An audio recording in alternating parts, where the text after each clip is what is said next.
Mga katrops, welcome back ulit kayo sa aking channel Sports React PH at ngayon na ay pag-uusapan natin ang sinabi ni Nikola Jokic sa Team USA bago ang kanilang bakbakan. Pag-uusapan na rin nga natin ngayon dito sa ating panibagong video ang balitang pag-trade ng Los Angeles Lakers kina Gabe Vincent at D'Angelo Russell.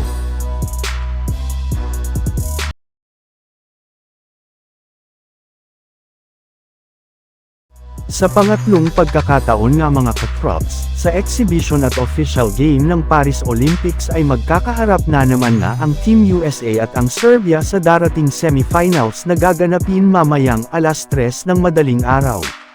Yes, rematch naman nga ito sa pagitan ng super team ng Amerika at ng Serbia na pinangungunahan ng reigning MVP na si Nikola Jokic.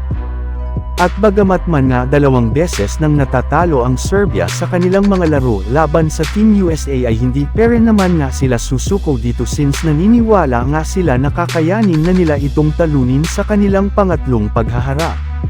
Sa katunayan, mismong si Nikola Jokic na nga ang nagsabi na kahit man nga sobra silang nahihirapan na talunin ang US ay gagawin pa rin naman nga po niya ang lahat ng kanyang makakaya sa kanilang magiging rematch. Inamin rin naman nga nito na hindi lang napakalakas kundi napakalalim na talaga ng lineup ng Team USA sa pagkakaroon nito ng napakaraming mga superstar na maaasahang pagdating sa pagtatala ng malalaking puntos. Kaya hindi nga talaga sila pwedeng magkakamali sa kanilang susunod na paghaharap gayong kapag nagawa nga nila iyan ay sigurado nga na matatalo ulit sila dito. Samantala pumunta naman tayo sa ating sunod na pag-uusapan ngayon sa balitang pag-trade ng Los Angeles Lakers kina Gabe Vincent at D'Angelo Russell. Ayon nga mga katrops, sa ibinulgor ng isang NBA insider kahit man nga patuloy sa pagkakabigo ang Los Angeles Lakers sa paggawa ng move at balak pa rin naman nga ng kanilang team na gumawa ng move bago magsimula ang NBA season ay kinumpirma na nga nila na meron pa silang mga manlalaro na ipinang-offer sa ibang kupunan katulad na lamang nina D'Angelo Russell at Gabe Vincent. Alam nga po nila na meron pa namang mga teams ang interesado sa kanilang dalawang players na ito kagaya na lamang ng Brooklyn Nets at Toronto Raptors.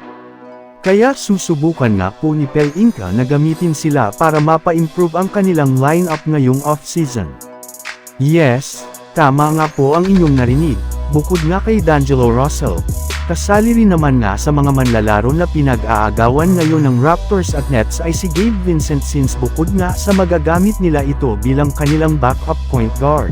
So yun lang nga mga katrops ang handog ko sa inyong storya ngayong araw. Sana nag-enjoy kayo. Please like and subscribe my YouTube channel Sports React PH para sa iba pang storya at update patungkol sa NBA. Kita-kits muli sa ating susunod na video.